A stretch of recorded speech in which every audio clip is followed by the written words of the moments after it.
Hello and welcome to Happier, a podcast where we discuss cutting-edge science, the wisdom of the ages, lessons from pop culture, and our own experiences about how to be happier.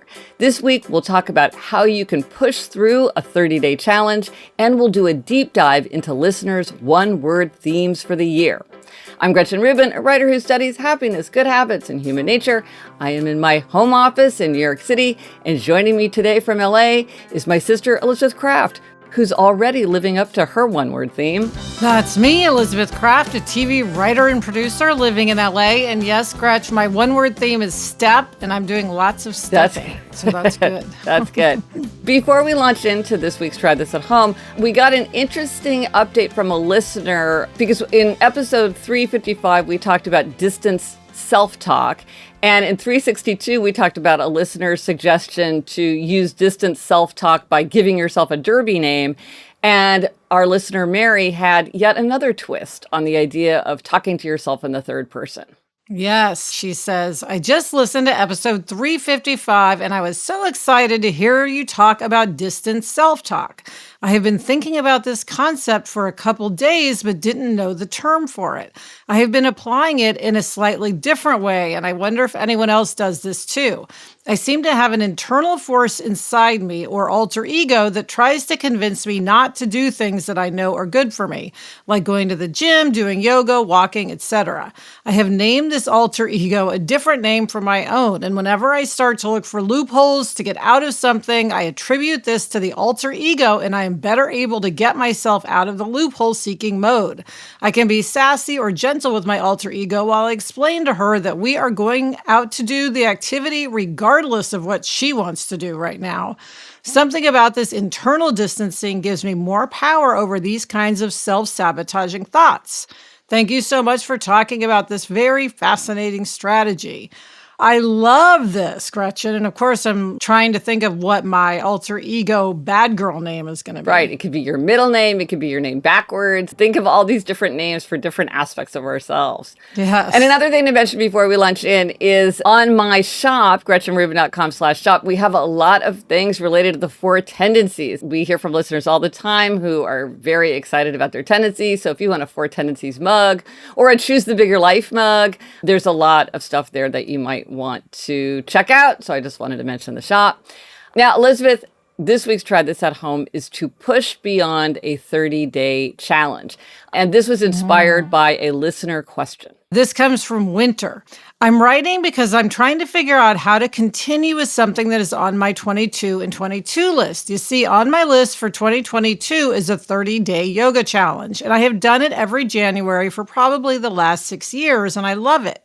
The challenge pushes all of my obliger buttons, and I show up every day, and I feel stronger, more relaxed, and healthier.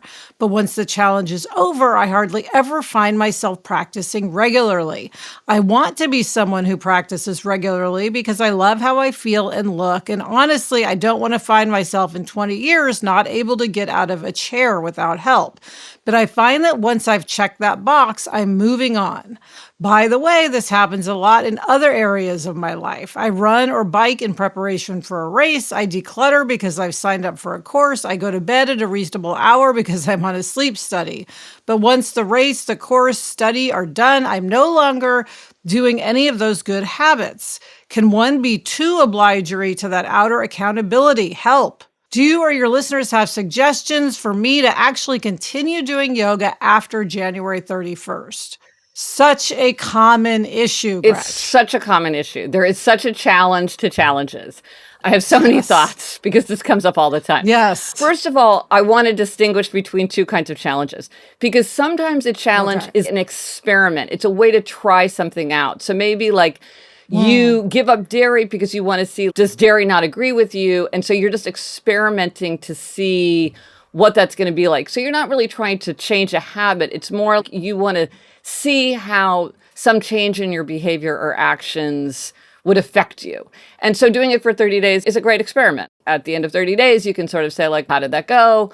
And evaluate. Winter is trying to use a challenge in a different way. And that is to try to jumpstart a habit. It's the idea that if I do this very intensely for 30 days, that's going to start me off. And then after that, my habit is going to be already ingrained. It's going to be effortless. And so I'm going to start with this 30-day intense challenge, and then the habit is set. Gretchen, you are very aware of the problem of the finish line. Yes. If you have that finish line, the end of the 30 days, then you can just fall apart after. And you always say what you need to do is think of it not as a finish line, but a milestone. Absolutely. There's a real issue with finish lines. For one thing, you're finished. And when you hit the finish line, you feel like, well, I'm done. If you keep going, you feel like you have to start over. Strangely, starting over is often harder than starting. At first, it didn't seem that hard, but then when you need to start over, all the novelty is gone, the excitement is gone, and starting over can be hard. I think instead of thinking about finish lines and celebrating day 31 or day 30, it's better to think about milestones, because 30 days of yoga is a very satisfying milestone, but it is only one of many, many milestones that you would pass in a lifetime of yoga. You're not finished. Yes, you ran that 5K, but that is just one milestone in a lifetime where you will run many, many 5Ks. So how do you set yourself up for doing that? So it's very helpful to think about celebrating milestones, because instead of just the fanfare for day 30 or day 31, you want to think of ways to celebrate and memorialize the fact that you've come so far, you've hit that milestone, and these can be very imaginative. One thing to do is you could buy yourself a beautiful tool or a helpful tool because, hey, you've done 30 days of yoga, maybe you get a new yoga mat, but the fact is a yoga mat is only useful if you keep doing yoga. It's sort of a milestone marker related to the idea of keeping going. You also might notice how good you feel. Really think about, oh, wow, I'm sleeping better at night. I'm getting more energy during the day. Really think of all the benefits that you're gaining. Don't you need to keep track or schedule or something so there's more on the horizon? 100%. So I have the Don't Break the Chain habit tracker. One of the reasons that this is helpful is you don't artificially hit a finish line and say you're done, because you're like, no, I'm going to keep going. Oh, yay. Maybe I'll circle this day in red, but I'm going to keep going because I don't want to break that chain on day 30. Another thing is to claim the identity. I had a friend who did yoga for 2 years, and I was saying, oh, well, you're a real yoga person. And she's like, well, I wouldn't call myself a yoga person. Why the heck not? Then who is? Right? Yeah. So really say to yourself, I am a person who does yoga. I play piano. I'm a writer. Sometimes it can feel scary to claim an identity, but I think that can help us see our behavior and our habits as something that's continuing in the future, because you don't change your identity just because you've hit a 30-day deadline. The race thing is a great example where you should sign up for another race. Yes. Before you even run the first one, because why not? Right. No, I have a friend who says that you should always start your next book before you end your first book. You're already in the mode so that you don't have that feeling of, oh, I'm finished. And now I'm taking a break. And, oh, when am I going to start again? It can start to really weigh you down. The other problem with the challenge is kind of the all or nothing quality to challenges. Often they are do it every day for 30 days and you get really into it. And the fact is, we can do just about anything for 30 days. And it's so clear, I have to do it. There's no decision fatigue. I'm all the way in. But that isn't really helping us figure out how to set ourselves up for a realistic, manageable habit going forward. And that's messy. What does that look like? That might be one thing that Winter's struggling with. It's in the 30-day challenge, I'm doing it. I'm all in. I feel accountable to the challenge. But then when the challenge is over, she hasn't built any other outer accountability for herself. One thing that can happen is if you're doing it every day, and then you're like, well, going forward, I'm going to do yoga 3 times a week. That can feel like a compromise. I'm slacking off. I was doing so much yoga. But that wasn't really very realistic. Again, it could be a good experiment. It could be fun, intense on its own, but it doesn't help you figure out how to set up the habit. That's the problem, is people think, I don't have to do all that work of what does this look like? When am I going to do it? What's my form of better accountability? All this stuff that we talk about, because you have to think that through. And the 30-day challenge isn't set up to help you think that through. One thing as a fellow obliger, I think could help Winter is if she could involve another person in these challenges. For instance, if she had a friend even if you're not going to a yoga place, even if you're doing it online, you and your friend could do the same class at the same time and then talk about it. Even if that's once a week, and then you have something else on Thursdays for your yoga thing, so that you have that set up. Or the way you and a friend hold each other accountable for 10,000 steps. You text each other at 5,000 Just texting, and 10,000. yes. It doesn't take much. You have to incorporate that. The 30-day challenge itself may give you that sense of accountability. Then when it's over, you just have to start all over again. Just the decision fatigue. I'm an abstainer. Yes. I talk about a lot about the strategy of abstaining. And I'm also kind of like a do every day. I'm going to go to the Metropolitan Museum every day. Because for me, it's easier to be all or nothing.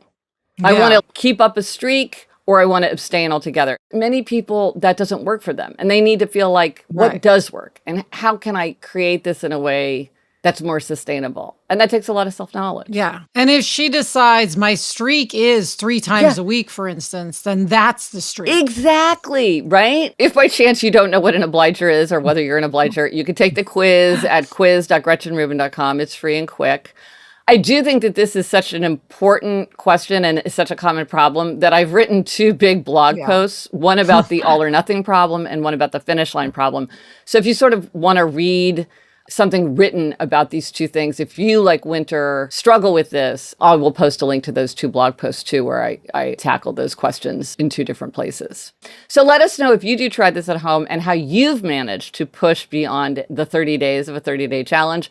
Let us know on Instagram, Twitter, Facebook. Drop us an email at podcast@GretchenRubin.com. Or as always, you can go to the show notes. This is at happiercast.com/363 for everything related to this episode. Coming up, we have a happiness hack about swallowing pills. But first, this break. Okay, Gretchen, it is time for this week's happiness hack, and it's about swallowing pills. The thing is, for many people, happiness stumbling block to both health and happiness is taking medication regularly.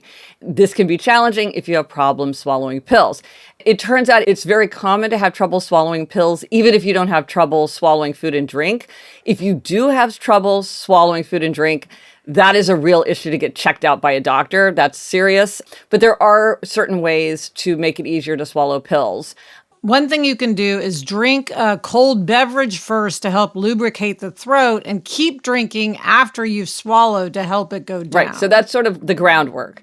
But then for the actual swallowing, studies show that the lean forward method helps a lot of people. So you put the capsule on your tongue, you take a sip of water, but you don't swallow yet. You tilt your chin slightly forward on your chest, then swallow the capsule in the water with your head bent forward. That really works. You can also place the pill in the center of a teaspoon of something with a pureed consistency, like yogurt or applesauce or pudding, and that can help it slide down. Another thing to do is ask if it's available in a liquid form. Many pills are. Right. And if not, you can ask your doctor if you can cut it in half and crush it, and then you place it in the applesauce or food and take it that way. But you have to ask your doctor because there is medication that you cannot crush.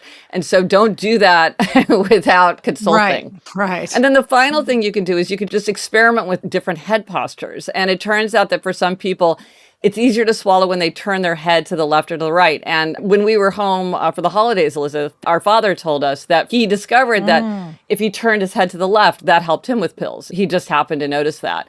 So experiment if this is something that's difficult for you. It may be that there's an easier way. And I just want to mention, Gretchen, when Jack was having trouble swallowing pills, we had him practice with Tic Tacs because obviously you don't want to just keep swallowing a bunch of pills, but it's hard if you can only practice once a day. Oh. Excellent. So we hope that that makes people happier, more easily taking a pill. Reminds me of the time when we talked about Eleanor and how she figured out how to put contact lenses in. If it's an issue for you, it's a big boost to have a fix. Let's talk about one-word themes. We have heard from so many listeners. In episode 358, we talked about one-word themes for the year and suggested listeners choose a theme for 2022 and let us know what they chose. Elizabeth, it's been so fun to see these. As always, we cannot get enough. So we're going to do a lightning round, Gretch, where we just go through these and resist our urge to stop and discuss everyone in detail. Remind people what yours is. You've got a really good one. Mine is step. Yes. Step into the future, step, take steps, all of that. How about you? Mine is salt. Thank you to all the listeners who've sent me a lot of ideas for how to take salt to be a bigger idea. And one listener actually has pepper. So I thought that was fun, salt and pepper. Lindsay said her word is reverie. She writes, I've had so many changes and challenges in the last years and have pushed myself hard to grow and achieve. I like the idea of rest 22 and 22, and getting a little lost in daydreams and thoughts aligns well with resting, physically, mentally, and emotionally. I'm excited to see where my daydreams can take me in the new year. Katie's word is action. She says, and when I hear it in my head, it's like a movie director, action.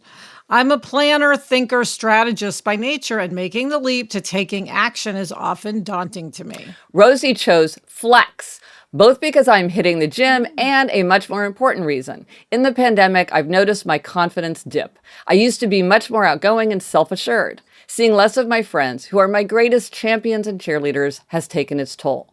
This word is about both getting some muscle, but also permitting myself to celebrate wins and flex my talents to their fullest. Chelsea says flourish. Plants can grow in low-level light or low water, or they can be on the brink and you can resurrect them. But a plant that is flourishing is in the perfect conditions for its growth. It is simply not reasonable for me to be continuing with goals that cannot happen. Travel to Europe, increase my volunteer tutoring, the conditions are not there.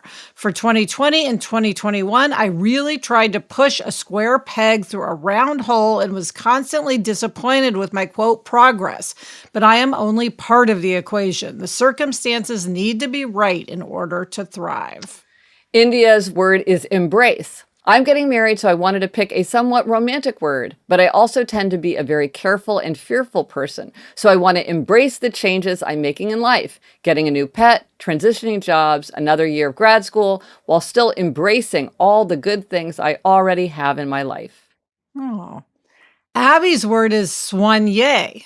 She says, this is a French word meaning elegant or well-groomed. As a new mother who spent the last 18 months just barely taking care of herself in addition to her family and professional responsibilities, I felt the need to reconnect with my soigner self. Even if not dressed and coiffed to the hilt every day, I plan to ask myself how I can make each day just a little more elegant. This is also a theme I'm researching as part of my PhD dissertation, which is due to be submitted in 2022. Ooh, well, good luck with that. Claudia's word is recharge. I like recharge because it can include taking rest, whether mental, unplugging from devices, physical, sleeping, napping, and it can include taking action by doing things that recharge you. Exercise, reading, swimming, listening to music. Many of us constantly recharge our devices, but not ourselves. Whenever I recharge my devices, I will let it be a reminder to recharge myself on a daily basis. Great idea. Camille says, now. I'm getting married in May and really want to live in the moment, to be in the here and now. I also want to seize the moment and do things I love with people I love now rather than waiting for permission. It reminds me that this isn't my practice life. My fiance and I picked the word together because these are goals we both share. Jane's word is done, as in get it done. I plan to finally submit my PhD thesis this year. Get it done. I will finally leave China. Get it done. I have been in an extended custody dispute with my ex-husband, but I finally see the end of the tunnel. I'm going to get that done too and move on with my life. I think this can also apply to the little things too. Those clothes I need to sort through just to get it done. No more putting off errands and chores. No more loopholes. Laura's word is more. She says, my sons both said more as one of their very first words, and they would always say it with such meaning and feeling, so enthusiastic to be able to voice that they desperately wanted more milk, more green beans, more toys, more everything. And I just love that spirit. I want to recognize when I want more of something and to go after it with enthusiasm. More dancing, more colors, more love, more fun, more rest, just more. I've even split my 22 for 22 list into categories of things I want more of: love, beauty, fun, healthy habits, and getting things done. Lori's word is clear. I want to clear my brain of useless information gained from scrolling first thing in the morning. Today, I unsubscribe to political, food, wellness, and other newsletters that are dropped into my inbox each day. I want to clear my desktops at home and at work, clear my calendar of things I don't want to do, clear my closets of clothes that I don't love, and clear my life of unwanted clutter, both mental and physical.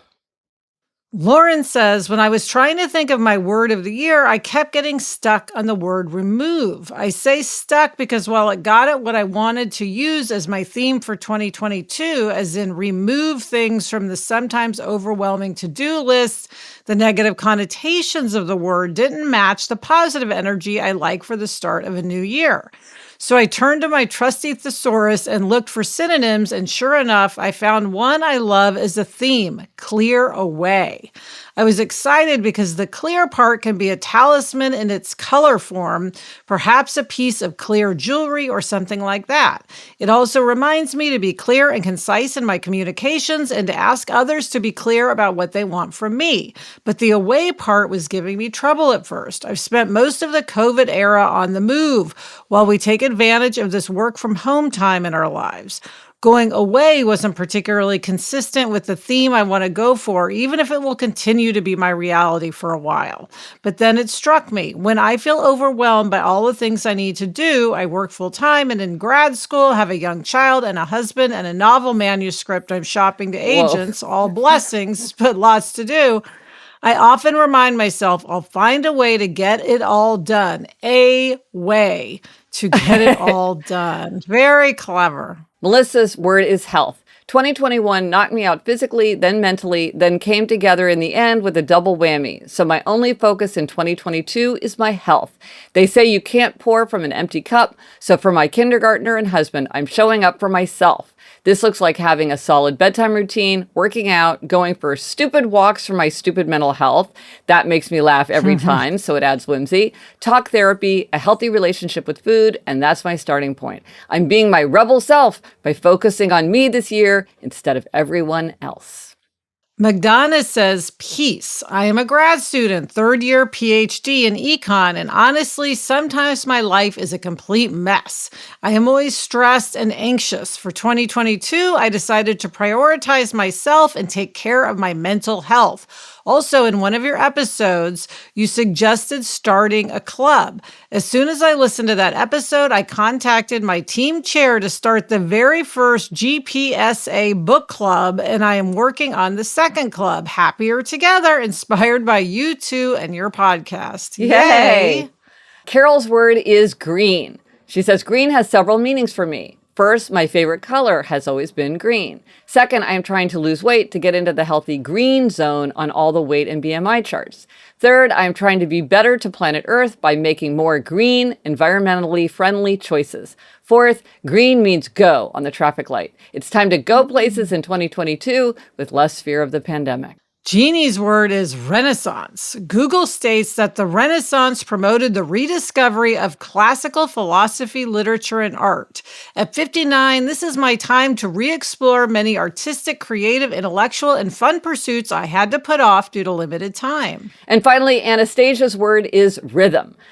I'm heading back to work in the mental health field after having my second child and craving some structure and routine, but I know for my family and myself, we don't do well with rigid structure. Instead, I'm opting for rhythm, a flow to our days, but especially my mornings and bedtime for kids. Also looking for more physical flexibility through yoga, and rhythm feels in line with that. So many great words. So many great words. It's just like, yeah, wonderful. So thank you so much for listeners for sending those in, and keep sending them in. We cannot get enough. We talk about them all the time. Yes. Coming up, Gretchen gives herself a repeat demerit, but first this break. Okay, Gretchen, it is time for demerits and gold stars, and you are up this week with a happiness demerit.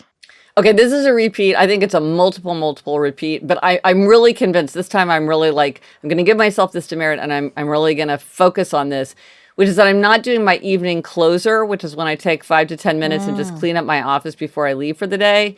I find that it's a good transition to do that. So it helps me in the night transition from work to home. Also, it's so much nicer to come in the morning when everything's put away. I just feel like I like the lots of room, and I'm not fighting my way through papers and pens and all that. So by giving myself this demerit, Elizabeth, I am recommitting myself to this habit that I know makes me happier, and I've just let it drift away. I love that it's called evening closer. I think that's cool. Oh, good. Yeah, we love vocabulary.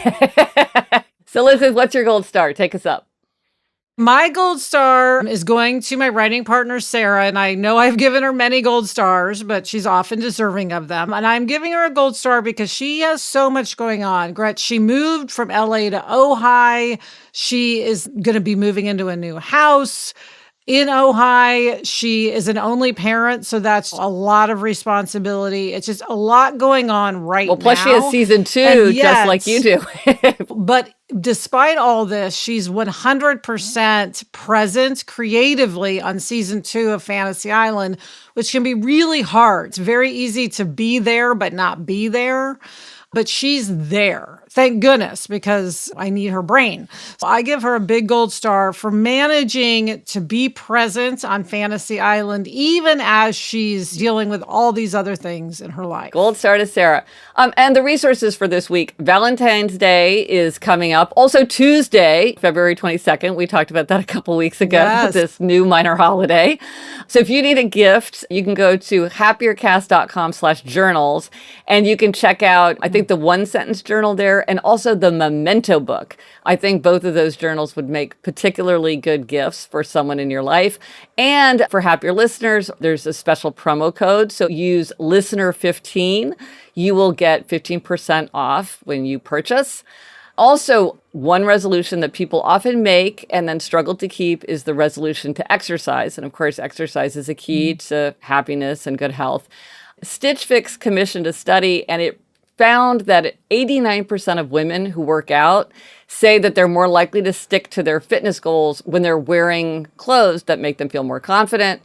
Beautiful tools make work a joy, and the right equipment can make it more pleasant and convenient to keep a habit. So we're teaming up with Stitch Fix to put an end to hashtag gymtimidation. So if you want to learn more about that, go to Instagram at Gretchen Rubin, and we're doing a giveaway. Ooh, yay. What are we reading? Elizabeth, what are you reading? I am reading Great Circle by Maggie Shipstead. I'm listening to it. How about you? I just finished A Swim in a Pond in the Rain by George Saunders, and I haven't picked out my next book yet, so that's exciting. And that's it for this episode of Happier. Remember to try this at home. Push beyond that 30-day challenge. Let us know if you tried it and what worked for you. Thank you to our executive producer, Chuck Reed, and everyone at Cadence 13. Get in touch. Gretchen's on Instagram at Gretchen Rubin, and I'm at Liz Craft. Our email address is podcast@GretchenRubin.com. And you know what I'm going to say. If you like the show, please be sure to tell a friend. Word of mouth is how most people find us. And follow, rate, and review us. And you can watch us on YouTube, too. YouTube.com/Gretchen Rubin. Until next week, I'm Elizabeth Craft. And I'm Gretchen Rubin. Thanks for joining us. Onward and upward. So, Gretchen, did you notice how many people thought when we said pick a Derby name, we were talking about the Kentucky Derby? No, and I think that's great. Which never occurred to either of us. No, it didn't, but I think that's a great idea because that's my favorite thing about the Kentucky Derby is the names of the horses. So we have yet another try. Another twist on distant self-talk. But anyway, it took people like the whole episode apparently to realize, wait a second, they're talking about roller derby. That just cracks me up. Oh, it's funny. From the Onward Project.